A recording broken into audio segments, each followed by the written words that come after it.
Are you ready to tackle night sailing and become a skilled ocean sailor? Welcome to Damefluent's exploration into all things sailing. I think sailing at night feels kind of surreal. It is spooky sometimes, but then you see the millions of stars, more than you will ever see on land, and it is so beautiful. With the loss of your vision, your other senses become more alert. You hear and smell new things. It is very cool. Sometimes, when speaking to non-sailors about our adventures, they ask if we anchor up overnight in the middle of the ocean, go to sleep, and then start sailing again in the morning. In midsummer here in Washington, we only get about 8 hours of darkness. However, around the equator, they get about 12 hours of darkness every night. I think 8 hours sometimes feels like a lifetime. I occasionally sit there willing the earth to turn faster so the sun comes back quicker. 12 hours of sailing in the darkness is probably going to feel like an eternity. Anyway, chances are, if you're planning some sailing adventures, then you are more than likely going to end up at sea at night. So, what are some good things to know before you do an overnight passage? Maintaining a proper lookout. The coal regs say, every vessel shall at all times maintain a proper lookout by sight and hearing, as well as by all available means appropriate in the prevailing circumstances and conditions, so as to make a full appraisal of the situation and or the risk of collision. So, when you are sailing along at night, you can't just tuck yourself up in bed and go to sleep. So, if you are not actually up on deck, you need to come up and poke your head around at least every 10-20 minutes. You might like to set an alarm to remind you of when to go and check. Make sure you have a clear view of the horizon in all directions when you look around, and also use your ears. You can also set your radar and AAIS to assist with keeping a lookout for other vessels, and your navigating on the chart or GPS will also ensure you don't start sailing in the wrong direction. While you're on deck checking for other vessels and hazards, you should also do a quick check of your own vessel. Make sure that you are sailing the correct course, that the sails are set correctly, etc. 2. Vessel navigation lights. It's a great idea to study up on the different lights that vessels show so that you will be able to identify other boats, figure out which way they are traveling, and if necessary, give way to them. Some important ones to remember are which is the safe side to pass a fishing vessel and also the lights that a vessel towing will show. Sometimes the tow line can be very long and you do not want to inadvertently sail between them. You also want to make sure that other vessels can see you. If you are on a yacht under 20 meters in length, then you should display the prescribed lights at night. You should be showing a port, starboard, and white stern light. You can opt to have these combined as a tri-light at the top of your mast. If you are motoring, then you also need to show a stern light and a masthead all-round white light. The trouble with lights is that it is quite hard to tell whether it is a small ship really close or a larger ship far away. A friend almost ran into a fishing boat once. He became hypnotized by the light and was sailing right for it. I dread to think how close he got. If you have a radar or AIS, you can of course use this to assist with identifying and avoiding these other vessels. 3. Coastal navigation lights. If you're sailing up the coast, then your passage plan should list the lighthouses that you're likely to see as you sail up the coast. You can keep an eye out for them and use this information with your navigating, i.e. making sure the GPS has got you in the right place at the right time. I aim to arrive at my destination during daylight, particularly if it is a port you are unfamiliar with. If you are planning on entering a harbor in darkness, then you should also have a very good plan of all the hazards and channel marker lights. Sometimes it can be very difficult to distinguish which are the navigation lights if there is a town with lots of lights behind them. You can add into your passage plan the time of sunset and sunrise, and check up on the moonrise time, particularly if you don't want it to give you a big fright when it suddenly appears over the horizon when you least expect it. 4. Other lighting. White lights can destroy your night vision, so red lighting is the way to go. I plan to get a red LED light inside Shahrazad, which allows the people sleeping to still sleep, but it gives just enough light to be able to still see what you are doing. Writing in the log, going to the toilet, etc. Each crew member should have a torch or a headlamp. I have on order LED lenser lights, which are water-resistant, rechargeable, have a red or white light. Headlamps are fantastic for being able to have your hands free while concentrating on what you are doing. or just holding on. If you only have a white light, then you can paint the glass with red nail polish. You really want to avoid shining any bright lights in anyone's eyes, so a handy tip from my friend is to wear your head torch around your neck rather than on your head. That way, it hangs down and when switched on, generally illuminates what you're doing perfectly, but you'll never accidentally shine it in the captain's eyes. You also want to have a red compass light.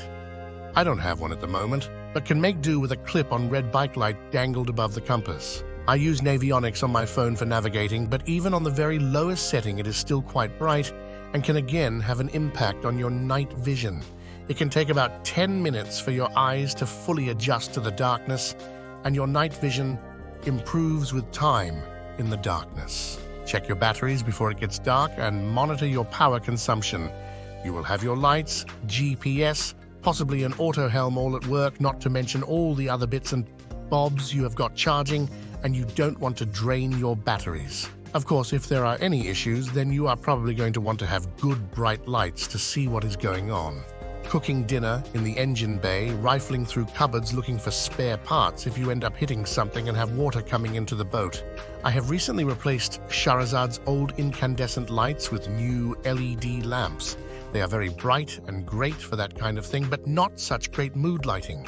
You can also get deck lights on your mast that shine down onto the deck. Handy perhaps if you are doing a sail change and need some more light to see what you are doing. 5. Safety. My rule is that we stay in the cockpit and wear a life jacket, harness, and stay clipped on at all times when we are on deck alone. We also have our personal locator beacons in our pocket, and our life jackets have a light and a whistle. If we need to leave the cockpit, then our rule is that we wake the other person up. I also just bought OLAS safety tags, which sound a really loud alarm if you get too far away from your phone. I always try to get an updated weather forecast before it gets dark, so we know what kind of conditions to expect. If it is likely to be windy, then we will put a reef in and change to a smaller head sail. It is hard enough to do this when it is windy, let alone in the darkness. Many boats reduce sail before the sun goes down, but in the tropics, you have 12 hours of darkness, so this can mean your trip runs a lot longer than anticipated. The key is being set up for easy sail handling and ensuring that your sail plan meets the conditions. Have you got some kind of mark on the halyard that shows when the sail is fully hoisted? You might not be able to see it at night, so having it marked on the deck can be a handy thing to have. Perhaps you can time your trip to coincide with a full moon to make things a bit easier. Use all your senses, your hearing and vision especially. 6. Watch rotation. Everyone has a different system here, so just go with what works best for you. If there are just 2 people, some find that 2 or 3 hours on, 2 or 3 hours off works quite well, and try to stretch it out if they can to give the other person some more rest. If you have 3 people, then 2 hours on, 4 hours off is a luxury. If it gets rough, then you might go down to 1 hour on and 1 hour off. Ensure the person on watch knows when to call the skipper for help. Time your watches so that the inexperienced crew aren't on watch when transiting shipping lanes or making landfall. The skipper needs to fully trust the crew so they get enough rest. If you have trouble staying awake, set an alarm that only the on-watch person can hear to wake you up every 20 minutes. They reckon that it takes just 20 minutes from the time that a ship traveling at 20 knots can be seen on the horizon until it runs you over. It is a bit easier during the daytime. We try and still have one person on watch and the other resting, cooking, or snoozing. Factor in meal times and try to eat together. It is super important that you get enough rest so that you are all ready to deal with any situations that might arise. Making concise decisions is difficult if you are tired. If there is just 2 doing 2-hour watches, then you might want to sleep fully clothed so you can easily jump up and assist the other person. But sleeping in your clothes isn't particularly restful. It's better to get undressed, wash your hands and face, make sure you are salt-free, brush your teeth, etc., your usual bedtime routine, and then get into a nice, dry sleeping bag. You'll sleep much better. An article I read by Chris Tibbs suggests learning the location and feel of the halyards so that you can operate them easily in the dark. Get enough rest. You should have a nice sea berth with a strong lee cloth to hold you in tight, some warm blankets or a sleeping bag, perhaps some earplugs and an eye mask. Try to keep the cabin tidy so you aren't having to scramble over things in the dark that might have fallen on the floor. Set an alarm to wake you up 10 minutes before your next watch. I find that otherwise I end up clock watching, not wanting to oversleep. Leave some time to get dressed, go to the toilet, etc. You'll want to always do a bit of a handover between shifts, check the course, write in the log, update the weather forecast, do a bit of a check over of the boat. Is the motor still running okay?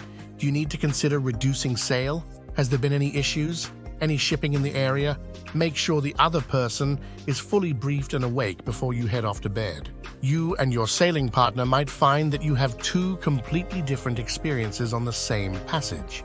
You might see the sunset and shooting stars, and the other person might get dolphins, a bright full moon and the sunrise. 7. Well-being.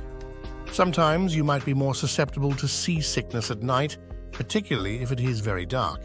Remember to take the medication early if you're worried that you might get sick. You generally can't afford for either person to be sick, as it puts too much pressure on the other person.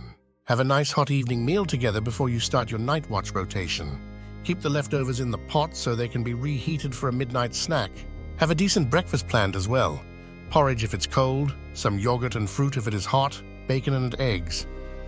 You can pre-make some bacon and egg pie if you think the weather isn't going to be conducive to standing in the galley. Keep eating and drinking. It is important to keep your energy up, and it helps stave off any seasickness. Boil some water and keep it in a thermos flask so you can easily make hot drinks. It is nice to be able to make a hot drink for the person going on watch to help them wake up and warm up. Have coffee, tea, hot chocolate, soup sachets, etc. in handy reach so you aren't having to rifle through cupboards. Add a spoonful of couscous to a cup of soup to make it more filling. Stay hydrated. Keep drink bottles in the cockpit too so you can sip away without having to go below. Have some snacks in the cockpit as well. Muesli bars, biscuits, nuts, crackers, dried fruit, chocolate, pretzels, sweets, etc.